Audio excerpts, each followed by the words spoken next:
Hi, welcome to our channel of IGNOU Audiobooks, Indira Gandhi National Open University, School of Interdisciplinary and Transdisciplinary Studies, SOITS, Master of Arts, MA in Folklore and Culture Studies, MAFCS.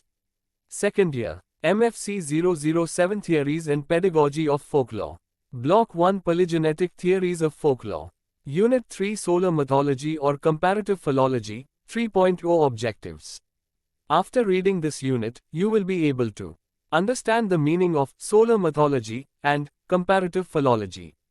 Recognize the importance of Max Muller about solar mythology. Comprehend and appreciate the various narratives related to the lore of sun, in both canonical and non-canonical traditions of the Indian subcontinent. And gain insights into how the Sanskrit written tales and folk narratives share a boundary that is often flexible and accommodating. 3.1 Introduction. Mythology has long captivated the curiosity of human civilization across time and space. As we have read in the previous unit, myths contain the critical knowledge of a community's most fundamental beliefs and traditions. Through the medium of myths, people narrate this wealth of knowledge in patently diverse fashions. As cultural narratives, myths play a pivotal role in categorizing and understanding the reality of the human condition and experiences. In this unit, we will focus on myths related to the sun, the Earth's nearest star and the principal source of light and warmth. Many traditional folktales and ancient legends in the Indian subcontinent attempt to explain the course, motion and influence of the sun on Earth and mankind.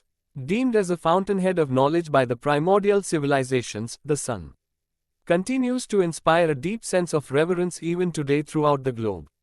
It occupies a prominent place in both classical and folk traditions, and this unit will study the diffusion of solar mythology amongst the Indian subcontinent by drawing on some prevalent classical and folk narratives. Often these myths cut across the divide between the classical and vernacular traditions. 3.2 Solar Mythology, Comparative Philology. 3.2.1 Solar Myth, Solar Mythology and Solarism. The solar myth inspires the interest of researchers of mythology because of its fundamental scientific nature. It not only permeates early human history but also serves as the origin point for many crucial customs and beliefs governing the different communities. The Nuttall Encyclopedia, edited by Reverend James Wood, defines the solar myth as a myth whose subject is a deified personification of the sun or describes phenomena connected with the central body of the universe. Solar mythology is a congregation of traditional stories that allegorize the movement and influence of the sun. Solarism is defined as an interpretation of these folk stories and ancient legends. Human history stands testimony to an argument of the varying traditional myths about the mystery and relevance of the sun. Cultures across the globe nurture a cluster of tales elaborating on and interpreting the solar myths in regional languages. These narratives depict a solar deity, sun goddess, sun god, or one facet of it as a sky god who is customarily recognized as a symbol of power, health, fertility, and fortitude. The sun is perceived as the patron of light and life, of the universe, often considered an all-seeing eye that is a source of wisdom and enlightenment. Many Indian kings have been said to rule by the sun's power, often claiming to be its descendants. 3.2.2 Max Muller and Solar Mythology. We all understand that myths are complex in their origin and their interpretations can be varied. They often cut across spatial, temporal, cultural and secular boundaries, thereby resulting in striking commonalities and yet divergences in basic ideas and characteristics. Consequently, they come to issue a distinctive terminology of expression and myriad modes of representation. Tock Thompson and Gregory Schrempp, in their book The Truth of Myth, 2020, assert that the process of investigating the multiple layers of a myth is daunting yet a transformative act. Therefore, an attempt to study myths in comparative perspectives is to swim against currents of provincialism and to realize the fantastic diversity of ways in which our relationship to the universe is conceptualized and narrativized. 2020, O2. The interaction of languages is central to this process of transmission of myths, as it often gives rise to hybrid expressions. Comparative philology is the study of This dynamic relationship between different languages. The German-born Orientalist and philologist Friedrich Max Müller, 1823 to 1900, is the founder of solar mythology or comparative philology. His scholarly corpus comprises research in comparative religion, language, and mythology with a special focus on Sanskrit philology. Müller's fascination with the Eastern religion inspired him to learn Sanskrit, leading to the first English translation of the Rig Veda. This section will provide an overview of the central ideas proposed by solar mythologists, the challenges and eventual evolution of those ideas in the field of comparative mythology. Müller's tryst with solar mythology begins in 1856 with the publication of his essay entitled Comparative Mythology. His pioneering work in mythology studies shifted the lens through which myths were studied and interpreted. His first significant contribution was to investigate the fundamental meaning of myths and their creation through principles of comparative philology. He even introduced a scientific method of studying myths, reflected in titles like the Lectures on the Science of Language, 1864, and Introduction to the Science of Religion, 1873. Although most of his ideas have been challenged and rejected by consecutive scholars, a few of his key ideas have survived the test of time, making his work still relevant. Müller's works made a series of assumptions about the historical evolution that were common in 19th century England. These assumptions were founded on the hypothesis that there existed an original Aryan race that subsequently diffused across the Indian subcontinent, Persia, and Europe. Müller asserted that to understand the underlying meaning of mythologies of ancient cultures, one must go back to the language spoken by the early Aryans, as most of the Indo-European languages were derived from a common parent language. Consequently, most religious beliefs and myths were also thought to be derived from a parent culture. Müller opined that it was the archaic Sanskrit language, in which the Vedas were written, that was closest to the root or parent language of the Aryans. Resultantly, Rig Veda became the primary text to study the beliefs and traditions of early Indo-European cultures. As Michael P. Carroll states, for Müller, a study of the traditions found in the Rig Veda can shed light on the Aryan tradition, from which the mythologies of various European cultures, notably including the cultures of Greece, Rome and the German tribes, had developed. 266, 1985. Moreover, Müller employed Jacob Grimm's investigation of the evolution of European languages. In German grammar, Grimm established that shifts in certain consonants can account for the evolution of various European languages over time from Greek or Latin. Because of his belief that the original Aryan language gave birth to Greek and Latin, he was able to establish philological equivalence between ancient European languages and Sanskrit. Let us now try to understand what solar mythology is and how Müller arrived at it. In its most elemental form, solar mythology perceives and interprets myths of a culture as an exposition of its beliefs about the sun and the moon. It is, however, important to note at this juncture that in going back to the ancient Sanskritic culture, solar mythologists were trying to account for primitive and barbaric elements in the myths and folklore of European cultures that had become predominantly Christian by the 19th century. These barbaric elements of folk mythology were in direct contrast with the Christian conceptualization of God. The linguists and sociologists in the early 19th century then tried to locate the roots for these elements outside Europe. Müller located those roots in India by finding Sanskrit etymological roots for Greek gods. In this context, Dyaus becomes Zeus and so on. Müller argues that when a certain section of Aryans migrated to Europe, they forgot the meaning of the original names of Vedic gods. However, those original meanings survived in the form of mythical phrases, and that resulted in Greek myths. This forgetting of original meaning is what Müller terms as disease of language. It is through this pathology that the savage myths of surrounding Greek gods originated when the folk took metaphors literally. This assumption of Müller is now rejected by most scholars. Nonetheless, Müller was able to successfully deduce Sanskrit roots of Greek and Latin gods, and he claims that the Sanskrit root of these names is usually associated with the phenomena of the sun or moon. Ergo, solar mythology emerges as the center for most ancient myths according to Muller. The hymns of Rig Veda are mostly addressed to an infinite God, who is manifested in intangible phenomena like the movement of the sun, moon, and stars. Within solar mythology, most gods are considered an extension of these realities, often characterized by brightness. The most significant of these findings was the root for Zeus in the Sanskrit word Dyaus, which meant bright sky. This was interpreted by Muller as a reference to the sky lit by the sun. However, it is important here for us to note two things.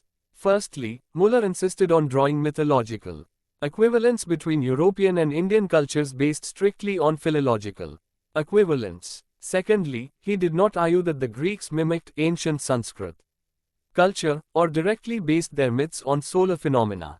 To him, it was only the early Aryans whose myths were founded on the solar movement, the European myths assimilated those into their mythologies.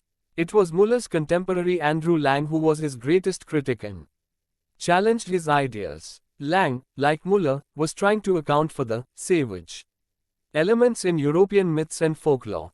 However, he differed from Muller and forwarded the evolutionary theory that all cultures evolve from a primitive stage and move towards civilization. In certain sections of the society, like the rural peasantry, the remnants of the primitive stage can still be seen and are reflected through their folklore. And this was not limited to Aryans. To prove his point, Lang produced evidence from cultures around the world that constituted myths, like those of ancient Greek and Latin cultures. It is important to note here that it was common for scholars to equate folklore with primitive and savage aspects of human civilization.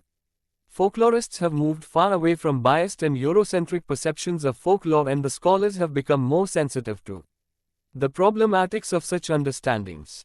The theory of solarism was further expanded by George William Cox, who developed the analogical school of solar mythology. Scholars like Richard Dawson believe that it was Cox's work that takes solar mythology to the extreme and is the reason for its ultimate demise.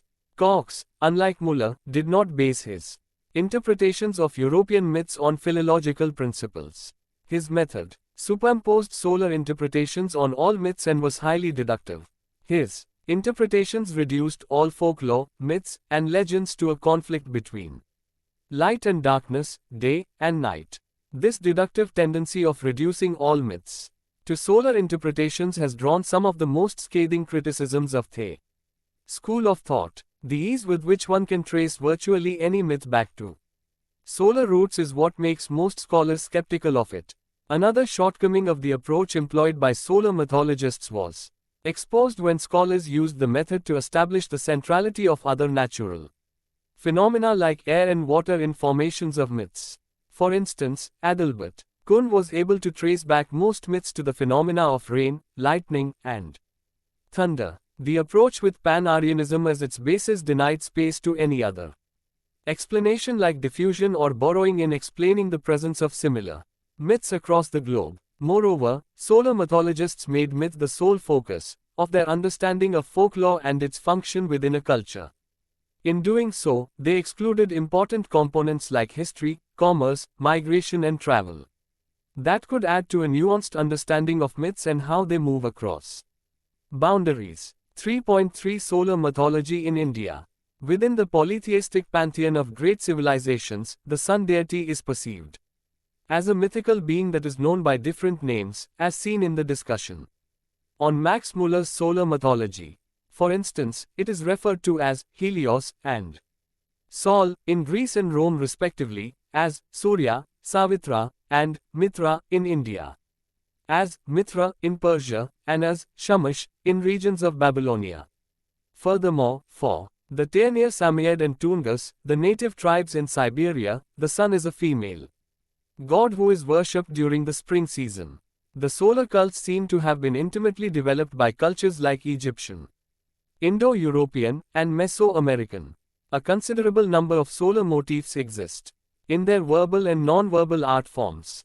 Similarly, in the Indian subcontinent, there are diverse representations of this celestial luminary. Certain communities venerate the sun embodied in human form, while others employ symbolic signs and images in their sun worship rituals. 3.3.1 Indian iconography of the sun. There is ample archaeological evidence to indicate a robust tradition of sun worship since the Neolithic age in India. The visual representations of the sun vary throughout different centuries and regions. For instance, it appears as symbols like a circular disc, a point, and a swastika in the earliest art and Neolithic graffiti. Such symbolic depictions surface frequently on the proto-historic objects of Indus Valley culture's star-like structure, wheel, radiating rays, eye, etc. Birds and animal motifs like falcon and bull are also associated with the veneration of sun.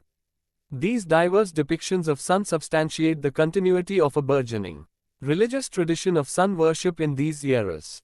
The sun was worshipped in various forms through an evolving tradition of chants and rituals observed by the sun cults widely dispersed throughout the Indian subcontinent. The Maurya period, 321 BCE to 185 BCE, witnessed the humanization of the sun's persona through sacred writings like Vedas and the epics. A legion of graphic representations persistently portrays Surya as holding full-blown lotuses, symbol of fertility, in each hand with a nimbus around his head. Sometimes, he is depicted with 4 hands, holding a lotus, shankh, conch, chakra, discus, and gada, mace. He rides a chariot with 1 wheel which is harnessed by either 7 horses or 1 horse with 7 heads. The wheel symbolizes Kalachakra, the wheel of time, and is called Samvatsara. It is believed that the 7 horses symbolize the colors of the rainbow, or the 7 days in a week, or the 7 chakras in the human body. The 7 meters of Sanskrit Chanda, Prosody, are used as names of the sun's 7 horses, Gayatri, Brihati, Ushni, Jagti, Trishtubha, Anushtubha and Pankti. Aruna is the charioteer and as a personification of the rising sun's reddish rays. Sun is often shown in the company of 2 female goddesses of dawn, Usha and Pratyusha or Sanjana and Chaya. Furthermore, Buddhist literatures often trace the lineage of Lord Buddha from the Surya Vansh. The 2nd century Buddhist railings of the Mahabodhi temple in Bodh Gaya also have images of sun riding a chariot. One can trace an influence of ancient Iranian practices of sun worship. The ancient Indo-Iranian mythology recognizes the sun as Mitra, the god of light. Certain temples in North India have images of sun, Surya, wearing a typically northern dress, Central Asian girdle around the waist or a cloak and high boots. Archaeological evidence also suggests that the establishment of sun temples in India was introduced by Magi Iranian priests. There is enough literature delineating the rules of an ideal representation of sun in both classical and vernacular traditions. 3.3.2 Sun in Indian classical traditions. The Vedic age sees the emergence of mantras, chants, dedicated to the source of all wisdom, the sun god. Gayatri mantra is the predominant chant in Sanskrit, whose recitation was quintessential while offering reverence to the sun. While Brahmans, Kshatriyas and Vaishyas worship sun by this chant, the Shudras as determined in ancient time or the socially displaced class and the subalterns were prohibited from using it. Similarly, an offering of Ashwamedha, horse, in sun worship was practiced but limited only to the powerful kings of the time. Furthermore, in Vedic literature, the sun is anthropomorphized as the son of Maharishi Kashyapa and Supreme Mother Aditi, and worshipped as Kashyapa and Aditya. He is one of the 12 sons born by the Supreme Mother Aditi who are popularly known as the Adityas. The hymns address the sun as the son-in-law of Lord Vishwakarma and Yaksha. The Vedic chants refer to the sun's abstract form as Bhaskara, creator of light, Dinanath, lord of the day, Divakar, creator of daytime, Divasadhya, who divides day and night, Anshuman, with beads of rays, Grihapti, god of planets, Tapan, one holding fire, warmth, etc. As the creator and custodian of the universe, the sun is also invoked in the hymns as Chakradhari, all-pervading, or Vishwarupam, universal form. The verses divulge the cosmic theory of origin, by referring to the sun as Martanda, born from a dead egg, and Hiranyagarbha, born from a golden embryo. These titles clearly suggest that people not only comprehended but also incorporated the natural qualities of sun in their daily lives and rituals. The Puranic literature carries some of the narratives of the Vedic age and the solar myths continue to influence the narratives. Markandeya Purana mentions the story of Sanjana or Samajna, sun's consort and the daughter of Tavasta or Vishwakarma. The Vedas and the Puranas narrate the story of the couple's separation and reunion with minor variations. According to the legend, the sun god is called Vivaswan. The strength and splendor of the sun turns Sanjana into an estranged wife. The enraged sun curses her next born child.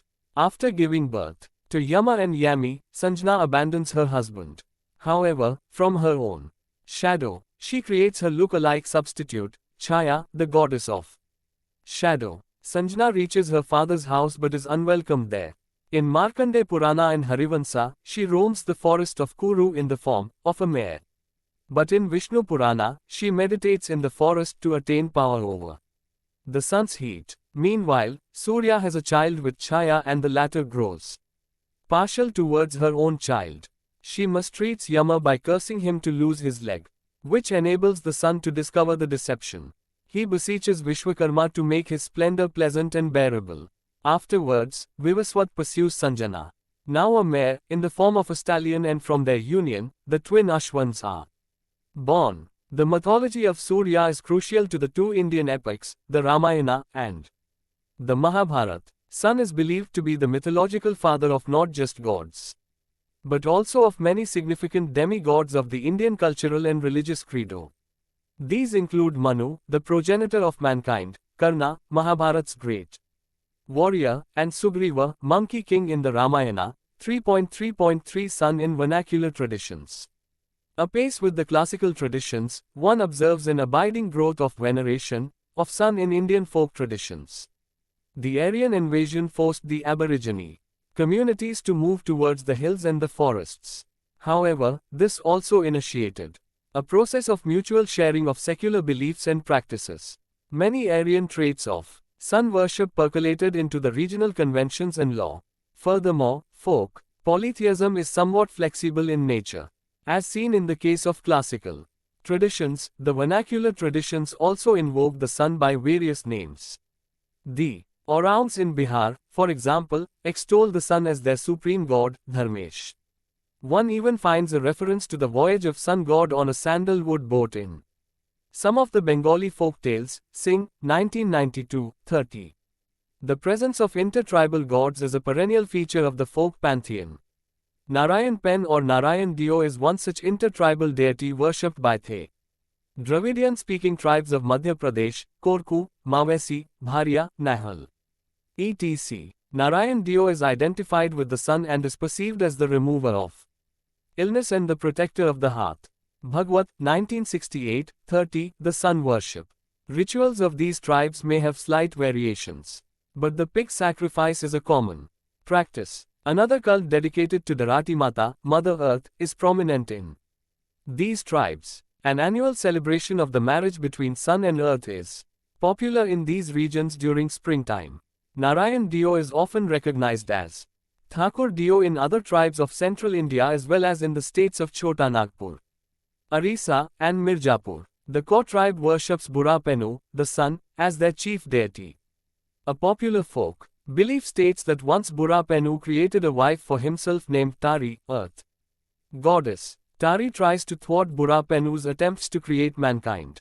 However, the former is eventually defeated and has now come to represent dark or evil forces. The veneration of sun among the Kaurs thrives on the idea of sun as a creator and a benevolent god. This folktale echoes Chaya's story from the canonical narratives to a certain degree. The events of the two stories are entirely different, yet the idea of a bad mother and her association with darkness is evident. This parallel testifies to the fact that the classical and vernacular traditions share fluid boundaries and often interact to generate colorful and hybrid narratives. The legend of the Doni Polo, the sun and the moon, is ubiquitous in the indigenous tribes of Arunachal Pradesh and Assam in the northeast. One of the folktales from the region narrates the story of two suns in the sky at the time of Genesis. They both rise one after another, emitting unendurable light upon the region throughout the time. People suffer infinite misery as they are unable to sleep or rest. The elders of the community entrust an archer, Eting Tuling, with the task of shooting down one of the sons. This enrages the other son, who refuses to rise, inducing darkness across.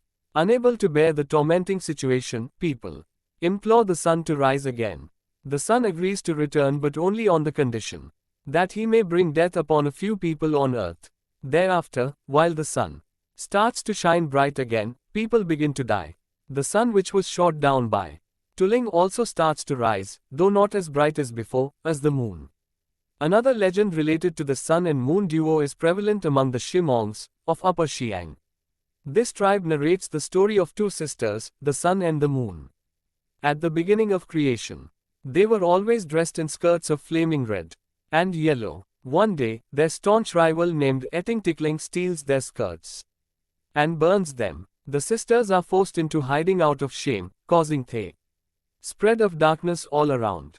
BC Ada, a craftsman, fashioned two biobs for the sisters to cover their naked bodies. The sun returns to the sky, causing the daytime. However, the moon remains shy and appears only at night with her disk. 3.3.4 Sun Temples in India. 3.3.4.1 Dio Sun Temple. A vigorous sun cult thrives in the eastern state of Bihar, with the Dio temple as central to its rituals and festivities. The temple is famous for the Chhat Puja or Surya Shashti Vrat, also celebrated in Uttar Pradesh and Jharkhand.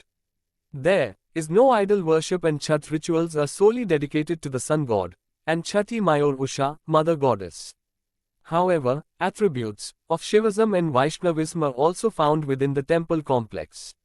The 4-day festivities begin on the 6th day of Deepavali, festival of lights, and the first offering to the sun is made at night. The sun symbolizes equality, and thus everyone offers prayers in the temple irrespective of their gender and social status. The history of the Dio temple and rituals exist in the oral mythos of the region. It is believed that to restore peace after the great battle between the gods and the demons, the goddess takes birth in Bihar. In the classical Brahmavarta Purana, God simultaneously created the world and the male-female duality of Purusha and Prakriti. Prakriti was then further divided into several elements, and Chhati or Shasti is the sixth segment of it. She is also known as Devasena in the vernacular narratives that mention her in the story of King Priyavrat and his wife Malini. The royal couple conducted a Putrakameshti Yagya to receive the boon of a child. A bowl of rice pudding emerged from the sacred fire pit. The queen consumes it and soon becomes pregnant. Unfortunately, they have a stillborn child, and the grieving mother attempts to jump into the river. She is stopped by Devasena, who advises her to worship her and the sun god. Malini does as suggested and is soon bestowed with a child.